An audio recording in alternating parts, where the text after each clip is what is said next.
10, 9, 8, 7, 6, 5, 4, 3, 2. Hey everybody, welcome to this episode of Away with Words, the podcast. It's your girl Bree Stories. And it's A Tati. And MJM Kid. Yes. And I have a stomach ache, is what I was going to say. I don't know why. I hate that. Anyway. Sorry. It's okay. Welcome back to this episode. We didn't have an episode last week, so we hope you missed us. And we're looking forward to having this conversation today about projecting the male gaze. So fun, right? Yeah, that's fun. Super exciting. But before we do that, let's do a little bit of housekeeping since we haven't done it in a while. Please make sure that you are subscribed wherever you are engaging in this. And if you want to take it above and Beyonce, if you are a person who has both the Apple Podcast app that just comes with your Apple phone and you happen to have Spotify, maybe subscribe both places. Maybe also subscribe on YouTube. Do all the things. Make sure that you also sign up for the newsletter that we have on our website called yaymash.com because there's lots of fun stuff happening there. I try to do really well at sending you a newsletter, a little check-in on Saturdays, a little something to get you grounded in your body and out of the world that is crazy. What else? Yep, that's it. That's all. Thank you so much. Tati. She's not here today. She's not here. Tati, do you have an icebreaker for us? Or no. I don't know where they went. Hold on. She's talking about There they go. We gotta find our icebreakers. Okay. Gotta find our- What was your least favorite food as a child? And do you still hate it? Got it. That's difficult because I am a very not picky eater, and I think that I was that way as a child as well. I don't remember like not liking foods. I think the only food that I don't like, I know this. I don't know. I love come everything. on, you I know, got it. but I know that there's something, but I can't think of what that thing is. I don't like peas. Oh, yeah. But I don't think they fed me a lot of peas when I was a kid, so I don't know if I found that out then. Come back to me. Okay. Jan. Oh. Oh. Unpopular opinion. Uh-oh. Bacon. Oh, you didn't like like it bacon as when a you were child? a kid? What didn't you like about it? The smell. Oh, wow. That's the best part. Oh, I could not stand it. I really feel like I had to throw up every time I smell bacon in the morning. And do you hate it still as an adult? I dabbled into it more. Yeah. But I don't still need bacon though. Yeah. Yeah. What about you, Tots? So many things I feel like I didn't mess with as a child. I didn't like greens when I was Wow. a child. Wow. And now I do. Yes. So that Oh, good. changed That's as I got good. older. I did not like beets as a child. I love beans. And I you love still them now. don't. Oh, damn it. Still not Do you messing have with you it. ever had them pickled? That's the best way to eat a beet if you ask me. No. I have not. Sometimes. Fermented. I'm not a fan of pickled things other than pickles themselves. Interesting. Okay. Yeah. Not even garlic? It's delicious. No. Pickled not even garlic? Pickled garlic? That's like No. one of my favorite snacks. I've never had it. Good. Oh, I have to add cake because I still don't like cake. Oh, you don't like cake. That's crazy. Yeah, I really can't think of anything. But you be liking some cake. I'll Sometimes taste. when you get a good cake, you be like, that cake was good. Yeah, You I be guess like- that's true. But Yeah. I still don't We be be looking so for don't it. excited. seek it out. We be Right. so excited to give you cake. We be like, Michael, you gotta try the cake. Like, it'd be such a moment. I love that. Yeah, I can't think of think of anything. anything? No, I love all the foods. Did you like milk when you were a child? Oh, I hated milk. You're right. I still don't like milk though. Not cow's milk. I would never just drink milk, like Yeah. whether it's almond or oat or no. But I didn't even eat cereal when I was a kid. So you're right. I didn't eat cereal when I was a kid because I hated milk so much. But now I love cereal since I discovered almond milk. That was like not that long ago. That was literally like maybe like 6 or 7 years ago. And I love cereal. Do you get, what kind of almond milk do you get? Do you get like unsweetened Hell vanilla? no. I get sweet. I get regular vanilla almond milk. Oh. And that's why cereal is so delicious because I'm not eating like Raisin Bran. I'm eating like the candy stuff. I'm eating like Lucky Charms or like Cinnamon Toast Crunch. So it's like ice cream. Love it. It's delicious. I love it all, but I get unsweetened vanilla. almond milk. I get that. But I'm not that type of bitch. Our friend to the show was the first one that put me on to almond milk. Dana Roscar. Yes, who you all will be seeing next week. And when I was first buying some, she told me to get unsweetened vanilla. She's like, course you she don't did. need the sweetened vanilla. That's just too much. And I was Sounds just like her. okay. Disagreed. And I've never, and I've been riding with unsweetened vanilla ever since. No. Even though I will say about milk, I love chocolate milk. I love chocolate milk. I do love a chocolate milk. Man. Yeah. And I think that when I was a kid, you know, I mean, why were they giving us milk at lunch? Gross. Disgusting. Yeah. The fact that was an option at lunches. I never drank it. That's disgusting. I have milk. That's so gross. Like, that's With like white families drinking? on TV when they'll be having dinner and they'll give their kids like a glass of milk with their dinner. That's disgusting. And we was having like pizzas. Oh my God. Like, why? Steaks. I'm not grossed out by the idea. Oh, it makes me like, want to I vomit. personally don't want it, but right. I'm not. Oh my God. I'm not like grossed out by the thought of somebody wanting a glass. I never understood, like, why would you give us milk at lunch? Like, at lunchtime. But I would always like collect the chocolate milks and like save them for like dessert or like, you know, like another time, like a snack. And love chocolate milk. And I didn't have chocolate milk. Fun fact, I didn't have chocolate milk since like elementary or junior high school, maybe high school, maybe like a couple of times in high school. And as an adult, a few years ago, I worked for a restaurant brand, and we were testing out this like organic chocolate milk, like for our kids menu in the office. So we had so much of it, and every day for like months, every day at 2:00, I drank a chocolate milk, and it was so good, and it brought me so much joy. Chocolate milk is good. Almond chocolate milk is, well, it's not milk, but almond. Yeah. Sorry. Almond chocolate milk is good as well. I would have to try it because that's one of those things, like, as an adult, when I was a kid, the way that my mama used to shop, I think that that's how I would shop too. But I don't bring juice in my house. I don't bring pop in my house, like, ever. Like, unless I'm having people over and I'm buying like chasers, I don't buy juice or pop ever. And so when I have a hankering for those things, I literally go and I get like a single, like a regular size bottle of it or whatever. But like, that's how it be when you don't have no kids in your house, though. Truly. Because there's a lot of things that, like, I personally probably wouldn't even have in my house, but it's like you have to. I mean, I guess you don't have to. You could be one of those parents it's just like, who girl, kids just never have fun things. You drink they kiwi never juice. have sugar. You drink fresh squeezed kiwis. Yeah, every day. like you could. There are definitely those parents, but I don't have the patience nor the time. I feel that for real. We stay with like some juice, and like she always has like her little snack, and like those are like fond memories of childhood. Yes, like snacking. So, my mama used to be our house used to be decked out with snacks. Because my mom, especially like if they'll go to like Sam's Club, especially, you know, one of my favorite like food in the house food memories is right before school started. My mama would go to like Sam's Club and get shit in bulk, like for us to bring in our lunches or like stuff for us to like grab and go for breakfast. She used to buy they used to have this huge assortment of muffins at Sam's. Shit like that, it's like, that's what a home is to me. And now I live alone, and so I'll be like going to the store with my healthy brain, and then I'll be at home like, bitch, you don't have a cookie or nothing in here? Like, what the fuck is this? Yeah. It's awful. Yeah. But yeah, I said all that to say I would bring chocolate milk into my house. But I think of that the same way I think of like popping juice. Like, no, I wouldn't. But yeah, let's check in really quick. I'll start. Okay. Physically, my tummy kind of hurts. Emotionally, I feel joy. There's a tinge of sadness there, but I feel joy overall. I'm thankful to be in the space that I'm in right now. My attention is currently on heat. I'm ready to get into the 70s, the 80s, in the degrees. A little taste of it. Yeah, I'm ready to get outside. I have high hopes for this summer. I think that we've all been through enough.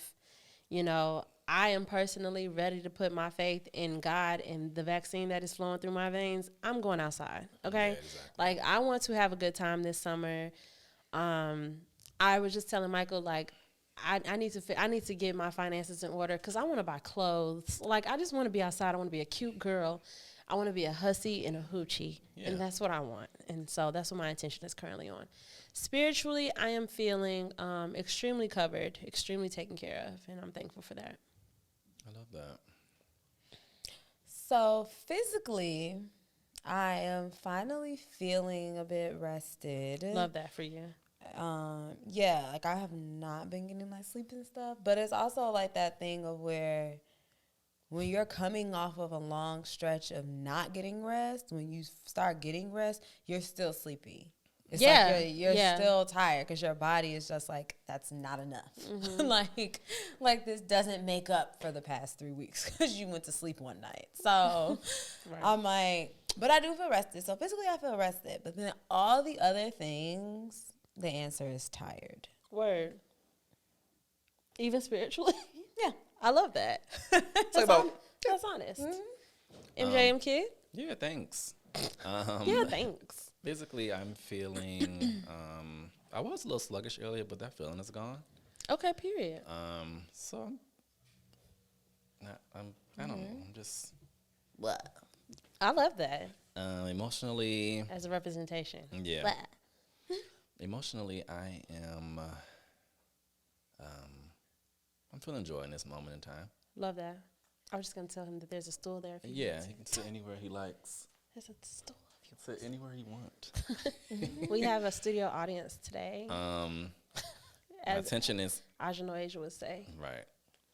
You can bring it. You don't have to be in that. Whatever you want. My attention is obviously on my friend walking to no, I am also thinking about the summertime. Come on. The warm weather. Let's get it. I want my legs out and stuff. Yes, legs. And spiritually, I am guided. I love that. Yeah. Thank you. So today, today's conversation, I wrote a piece that you all will be able to see on yaymash.com on this Wednesday. It is called Projecting the Male Gaze. And I was thinking about this because I was listening to a podcast a couple of weeks ago. One of the podcasts that are always in my rotation, and one of the hosts was telling a story about her being in the nail salon, and she said that she was sitting getting her nails done, and there was a woman next to her getting her nails done. And she said that the woman was talking to her nail tech and told the nail tech that she wanted her nails like hers next to her, but she said literally like something like that, but more ladylike.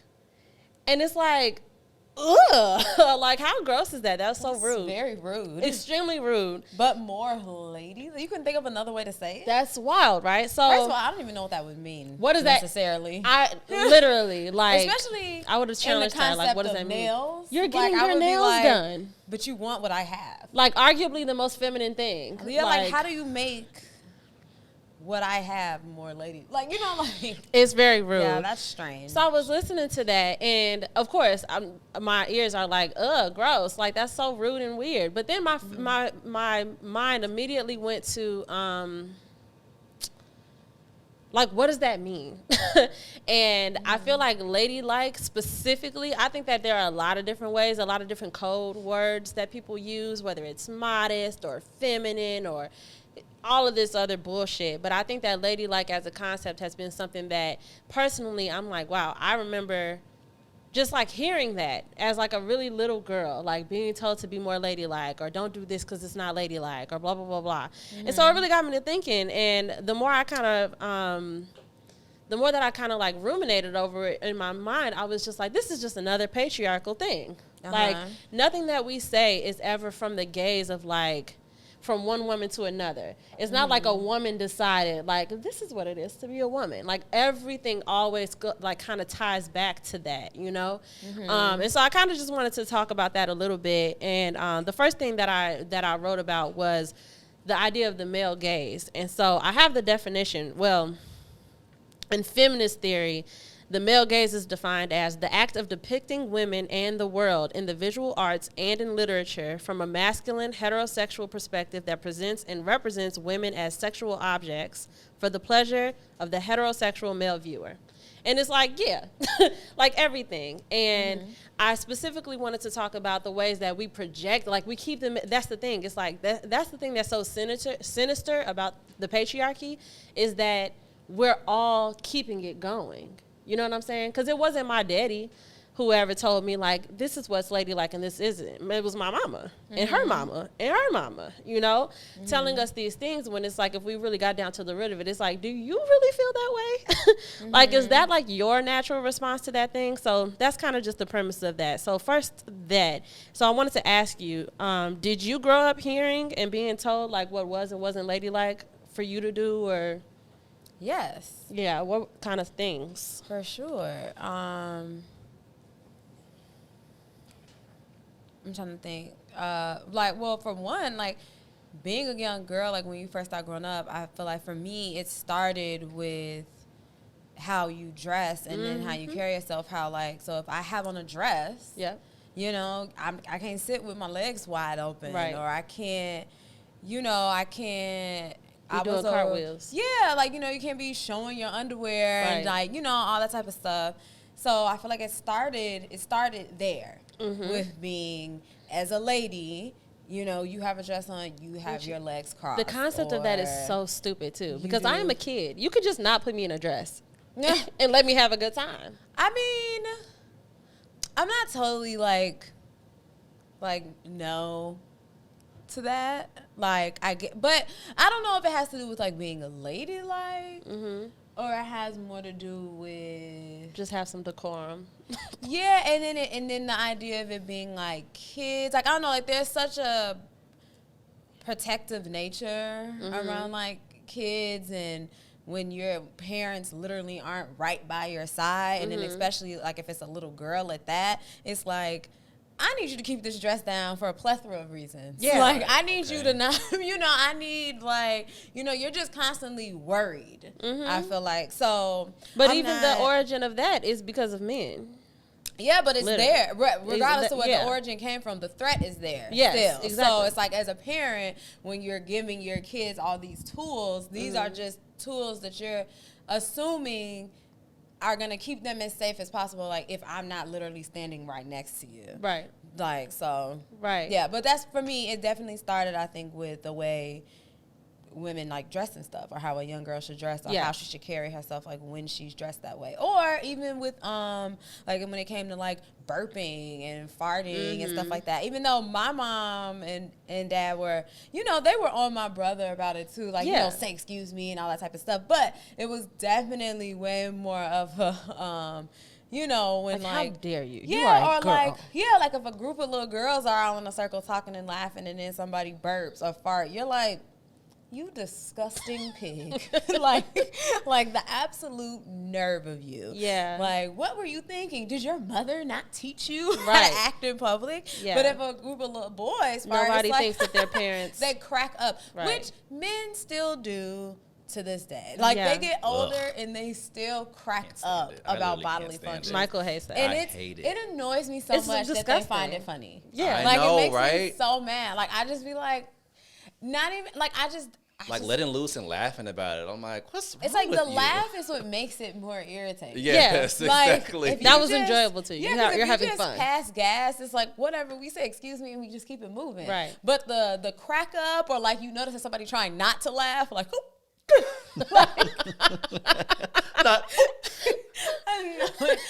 So annoying. That's disgusting. So annoying. But yeah. Right. But yes. Okay. So one of the things, so obviously I heard this as a little girl too. Some of you all know, I have deep repression. Lots of things I just don't remember. But one of the things that always stands out to me, and I wrote about this too, my mom told me, my mother is the oldest of 3 kids, and her 2 siblings are boys, right? And I come from, like, just generally a very loud family. Like, everybody's loud. Like, everybody talks loud. People who aren't like that will come into my house and be like, like, what's going on? But it's like, no harm. Like, we're just loud people. And my mama told me that when she was growing up, like, she had these 2 little brothers, they unruly as fuck, loud and, you know, playing around and stuff. But constantly, my grandmother had this thing where she would look at my mom if she got loud, and she would be like, as a way of telling her, like, be quiet. Right. And it's like, my mama tells me that story and she doesn't feel any way about it, but I'm like, that disgusts me. Like, that is so, like, and my grandmother is the sweetest, most loving, caring, accepting person on earth.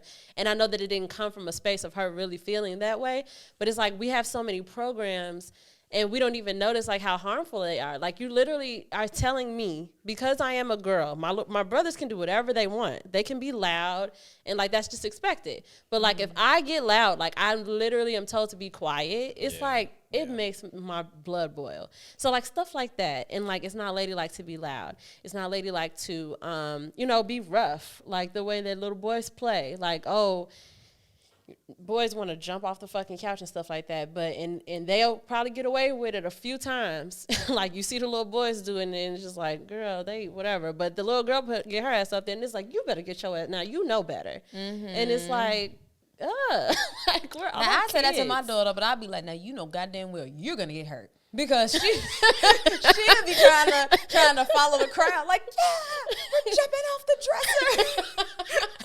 And I'll be looking at her like, you're gonna be the main one crying. You're gonna break your ankle. You're not smooth. Yeah, I don't think you're that athletic right now.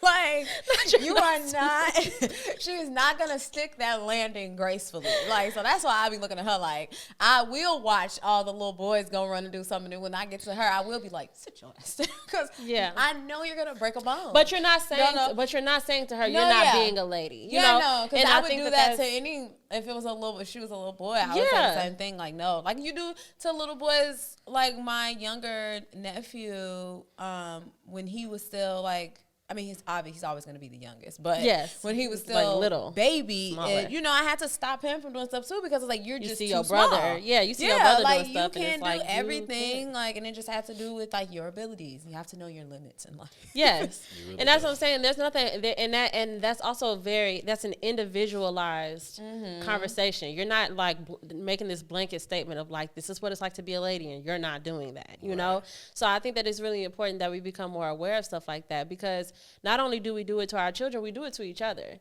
And that was the thing that it was just like, oh my God, like how many times have I like what I deem as unattractive in a woman is like, is that really my thoughts or is this just what a bunch of niggas told me isn't cute? You know, like stuff that I've tried to avoid it because I want to make sure. Oh, another thing that I wrote about in there was like, I used to take so much pride in being like the anti-girl. Like, I don't care about having my hair done and like I don't need to be dressed and like I like and feeling like it was some sort of badge of honor that niggas still liked me and I didn't do as much as the other girls. I'm not getting up all early and getting all dressed up to fucking go to high school. Like I'm not putting on heels on my fucking birthday, like shit like that. When walking around them halls. Like, I still say that now. But like, I'm not putting no heels on. But like, but when I thought about that stuff though, I really thought to myself like that was never coming from a space of like me genuinely being disinterested in those things. I was still using that as like that was my shtick. Like that's how I get niggas' attention by telling niggas like, yeah, I'm not like a regular girl. I'm a cool girl. You know, like I play video games too. I play GTA all day. Not too. And it's just like this is so stupid. Like, and it's still coming from a place of trying to appease to the male gaze, trying to be more appealing in. And it's very anti-woman when you think about it. You know what I'm saying? To try to make yourself to be like the best out of the lot of women who are seemingly doing something that you feel like you're against. I like makeup, you know? Like I like heels. I like being cute and stuff. I don't do that shit every day. But like I was getting to a point where I was really like, I had to tell myself, like, girl, you fighting these demons inside you, and the demon just wants you to put on some clothes, bitch. Like, it's about fighting these demons inside you. I'm just like, I'm gonna go on this date and I'm gonna wear sweats. You better like it. Like to prove a point. And it's just like, girl, be who you want to be. I feel like women, unfortunately, because the world is such a male-dominated, world and society, and all these views came from men. It's like not only are we following these certain rules and ideas because it was told to us a long time ago by a nigga, but it's like we're also so fearful of men that it's like you will follow these rules and stuff just out of fear, just out of necessity and protection. Because I was thinking about when you were saying like in the concept of siblings, what my brother's curfew and rules looked like versus what my curfew and rules looked like growing up. And And who was the good kid between the two of us? Exactly. Obviously me. Right. Exactly. Obviously me. So who was the one that was least likely to even get into some shit or get into trouble? Was me. And like my parents knew all my friends. I didn't grow up with all of my friends, so they knew that none of my friends were into like nothing crazy exactly. either. But my rules were always going to look different out of the fear. They had more of a fear for my life. It was always just more of a fear for my safety. And it's like, whereas I may trust you and I trust your judgment, I can't trust the world. Right. And since women, you know, we're just scientifically, for whatever reason, made to be not as strong, you know, as men, it's like I can put a little more faith that he may be able to fight something off, you know, if something happens. But it's like women don't have that, so I feel like that's where a lot of that, as much as I hate it, because I was just talking to one of my friends about the slut walk and stuff, and as much as I hate that the concepts of when men, like when women would be getting raped, and then it was always that, like, well, what were you wearing? Or how do you look? Or like, how are you carrying stuff? It's like, as much as like I hate all of that stuff, when you're raising your kids and stuff, you gotta put that in their ear, because it's like, niggas are crazy. Right. Men are crazy and men are disgusting. Right. And you just never know. Yeah. Like, you just really never fucking know. And it's like, and if the only thing that you can think of is your best defense to these crazy people is being like, make sure your skirt is fingertip length, you know. But that's the thing. That's the issue, is that that's not our best defense. Like, we've been proven time, and I think that that's the reason why things like the slut walk existed was because it's never in a million years ever just been the woman who was least dressed than everyone else, or just the woman who was the most promiscuous. These niggas will do that to literally anybody. And that's why it's like frustrating when women kind of buy into this modesty thing, because I've been seeing there's like a whole segment of TikTok that's been talked about on Twitter for the past week of these women coming up with like modern modest women. And like one woman did a TikTok of like how I used to dress before I knew my worth, and then how she dresses now. And it's just like, your dress is down to your knees, and you want us to think that you're still tying your worth to clothes. You're still thinking that, like, you're less worthy because of something that you had on, as opposed to the fucking contents of your brain, which seems to be lacking. And I feel like, I feel like that's fine. I love all women. That's your personal, if that is like your personal journey and the way that you know, express yourself, and that's how you feel. If you do feel like your worth is tied to, like, because I feel this strongly about my body, I don't want to show it. I feel like that's fine. I feel like the issue is when people try to project however they feel onto everybody else. Right. Like, since I feel that way, like, because, you bitches are sluts. I was like, and that's the problem. Like, once again, we say on here all the time, if you're just minding your business, it really doesn't matter what you think or what you believe in or how you carry yourself, because it's supposed to only be about you. It's not supposed to be about anybody else. Yeah, and the TikTok trend with that song was like, I don't even gotta walk in with my too loud, and the girls be shaking their ass. You know what I'm talking about? Yeah, I've seen it. So love that trend. One thing I love is to see women shake their ass. So like when the women who are going up there and like so some of them are like funny, like some people are being genuinely funny, and it's like, well, that's funny. Like, you got out of shaking your ass because you did something that was quality. It's like funny. Like the girl in the wheelchair. Like, it was like close up on her, and then she backed up and she was in a wheelchair. Like, that was hilarious. Right. But the women who are like pulling out their degrees or like a Bible, and like, girl, okay. Like, there's a trend for that too, girl. And this wasn't it. And it's just like, it comes from a space of trying to prove that, like, oh, I'm not that kind of woman. I don't have to do that. But it's like, you want to. And it's okay. Because sometimes we all want to. And sometimes we don't. Like, you know, like, it's fine. And I think that there needs to be a space for, like,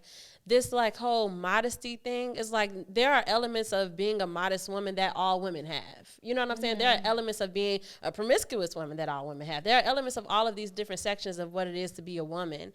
And I just think I get so irritated with fellow women when their language seems to mimic what men say. What men tell us is it makes you worthy if you're a woman. Or you gotta, you how you trying to be a wife and you don't cook or you don't clean or it's getting worse and worse. These niggas are losing their fucking marbles. Yeah, like, I heard a nigga on a podcast say that he doesn't want a bitch with too many degrees.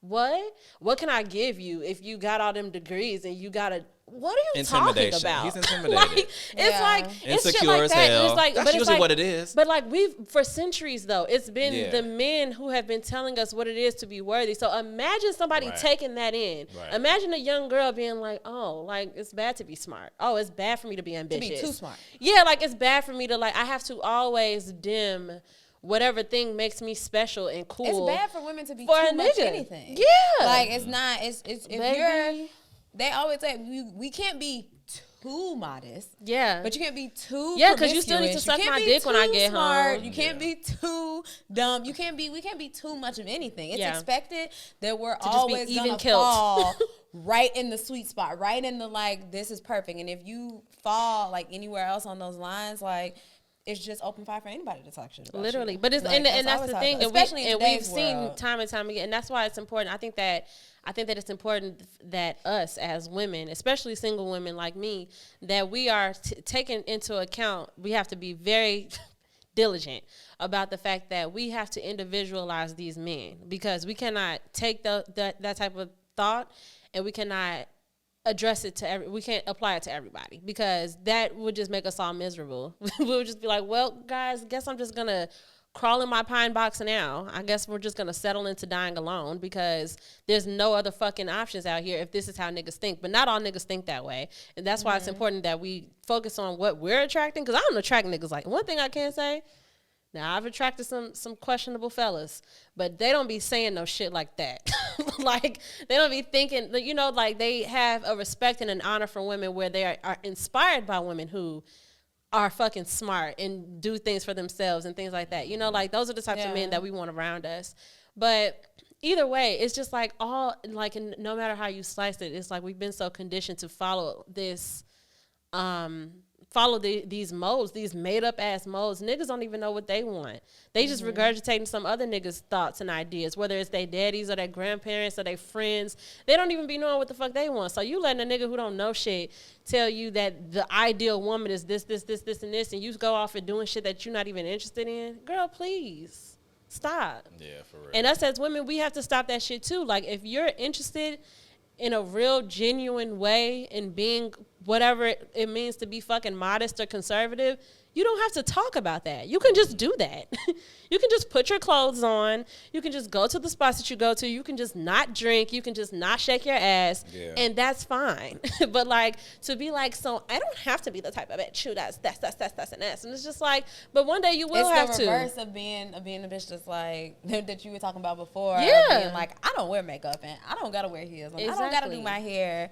And I'm still, you know, this and this. And either way you slice it, it's anti-woman. So it's like, just be who you are, be who makes you feel your best, and let that be it. And don't judge other women. That's really the whole whole objective of this whole conversation is we as women, because men are going to do it regardless. I mean, I think that it is human nature to have thoughts. For sure. Or to have opinions or to see something. For sure. And then you be like, oh, that's not cute. You know, or something like that. Like, I feel like it's natural to have those quick snapshots of emotions and thoughts about things.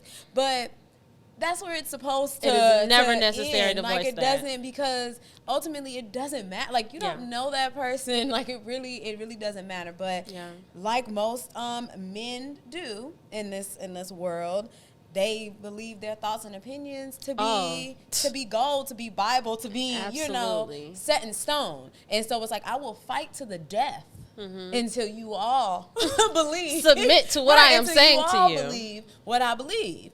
You know, and so, yeah, and then women, you know, growing up in that same, like, society and culture, it's only natural that so many women fell in line with it, especially when we were coming from a time period where that could have meant your survival. Exactly. Or it could have meant you being executed. Absolutely. You know, you're gonna. Bitches couldn't show their ankles. Yeah, like, you gonna fall in line at some point and be like talking to your kids like, look, bitch, these niggas will kill you. They will fucking kill you. They will just like they did some of our ancestors. They will rape you and then chop your fucking head off. So you better keep all your clothes on. Yes. Act like a lady, like the lady they told us to act like. So it's like, I get it. Yeah. I get it.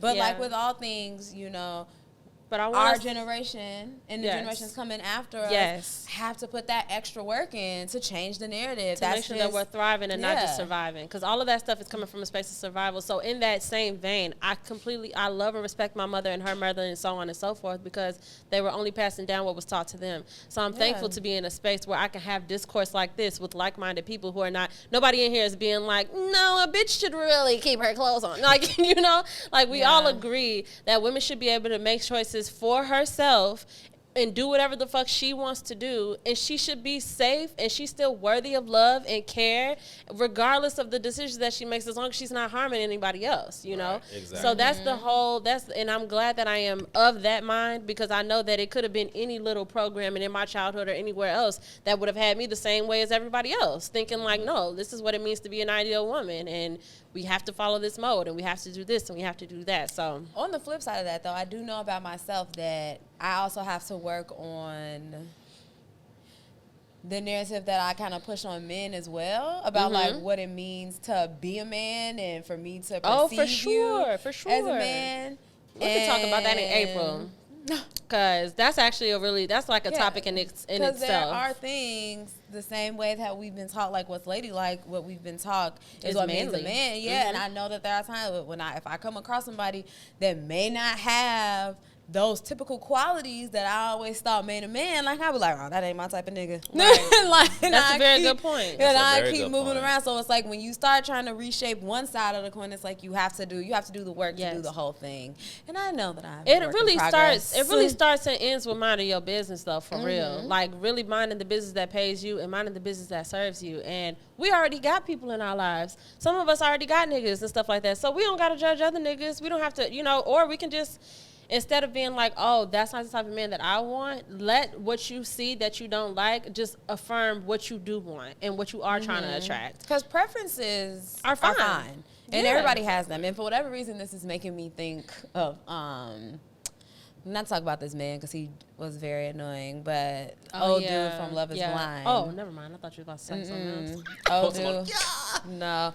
Old dude Which from one? Love is Blind. Shake? Yeah. Oh. Ew, what a loser. But it wasn't, I felt like it needed to be kind of clear that it wasn't about the fact that you're not attracted to the girl. It's like everybody's allowed to have a preference. I feel like it's just the way, he carried himself and the way he went about it and the way he was talking and how we apparently only got a watered down version of whatever it was that he was saying. And which is crazy. Yeah, was saying and doing way more. Like you can still be respectful and a good human being and just be like, oh, like I'm just not attracted to you. Like, can I just add to that? And we're gonna wrap this up because I'm not gonna go on a tangent because I've been hot about this ever since I saw that shit.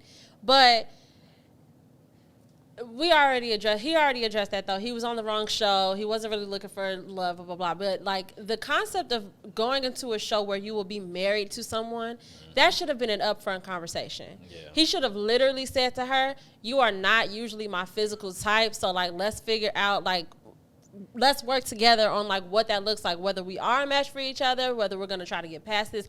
The fact that he told us and everybody else in the fucking pods how much it seems like he's with his aunt way before he ever said anything to her. And it's like, I wasn't giving him no fucking credit at the damn near end of the season when he finally sat her down and said like, yeah, so, I'm not feeling that intensity, da-da-da-da-da. Fuck you. You done already told all these people that you done already dogged this bitch to everybody. And y'all supposed to be best friends. And y'all supposed to be the best of friends. And that's all he kept reiterating was like, I love her. She's the best friend I've ever had. I just don't feel it. So it's like, why aren't you talking to your best friend? Why aren't you telling her? Because it could have been nipped in the bud from the beginning. It really could have. It really could have. If you would have just kept it a bean. Like you said, I keep it real. I say what everyone's afraid to say. No, you don't, bitch. Don't. You say what gets you the most attention at the time. Exactly. And it wasn't going to be to your benefit to tell her up front that you wasn't attracted to her. Because that would have changed how she treated you. You were afraid that would have changed how she treated you. Exactly. But you felt like that gave you a little edge with everybody else. Let me tell all these men that I'm not attracted to my wife. Let me tell everyone else. Boy, anyway. Yeah, don't go down that road because I get hot. That's why I was like, I don't want to say it, but I know. I appreciate that. But yeah, so anyway, I want to make sure that we cap this off with the real point and objective, which is, as we are closing out International Women's Month, make sure that you are just being your type of woman. Focus on that. You know, don't judge women. Don't be harmful. Now, if you have some loving feedback for someone who you have the space and access to give that to, not some unsolicited advice to someone online that you don't know in real life. Right. Nobody asked you to get under nobody's comments and tell her that her shoes don't match or that her toes need to be a different color. Nobody asked you to do those things. But if you have friends and family members and other women in your life that you have loving critique for, things like that, use that opportunity to help better your fellow sister. But other than that, love yourself and send love to everybody else by minding your business. And that's what I think all women need to be doing to all people, but especially to each other. That's the grace that we should extend to each other, is to trust each other, that we are making the best decisions for whatever type of woman I am. So mind yours.